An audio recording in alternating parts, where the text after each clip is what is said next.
February 2010. Biridi. Comments. Mr. Speaker, sir, I beg to move the cut motion standing in my name. I wish to point out that there is great need to waive the sales tax on perishable articles like fruits, fish, etc. I am not saying that the government should waive the sales tax altogether, but I want that certain commodities should be exempted from sales tax. In this connection, I would like to say that the income from sales tax has been very good, but at the same time, the government do not see the hardship caused by this tax to the poor people. There is almost no commodity in our country that can be sold or purchased without sales tax. To that extent, the government deserves congratulations. But I do not know why the government should not exempt a few perishable articles from sales tax. As we know, a man's basic requirement is food, and I am sure that if sales tax on food is waived, there will not be much loss of income for the government. We have no quarrel with the government if they come forward to impose a higher rate of sales tax on luxuries. There are certain luxuries like motor car, diamond and gold. We have no objection if they are taxed heavily. The rich man who comes forward to purchase a motor car can pay a little more if it makes up the loss sustained by the government by exempting the articles that we have asked for from sales tax. So, the policy of the government must be to tax the rich more and to tax the poor less. Then, I would like to touch upon the hardship caused to the merchants by the imposition of multi-point sales tax. The government have not accepted our suggestion that there should be no multi-point sales tax, and they have failed to rectify the mistakes that are pointed out by us. The whole process of taxation goes on from the wholesaler to the retailer and from the retailer to the consumer.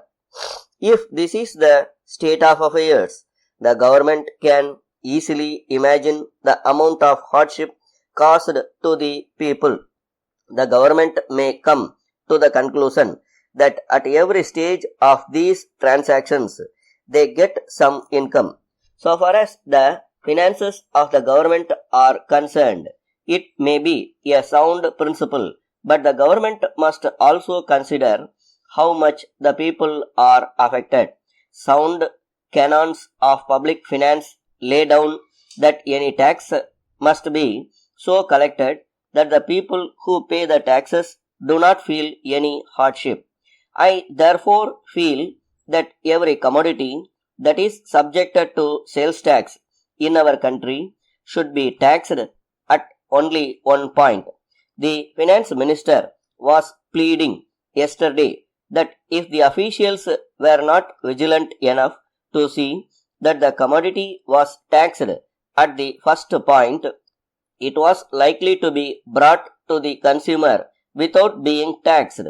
But the government need not think that their officials will be so careless. The finance minister was good enough to mention yesterday that there were a few commodities like cotton and cigarettes which were being taxed at one state only.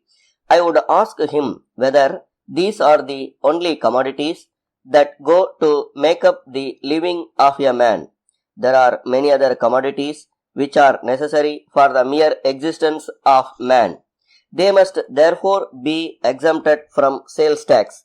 Once again, I finally plead with the government that they should consider the desirability of waiving tax at least on perishable like vegetables, fish and fruits.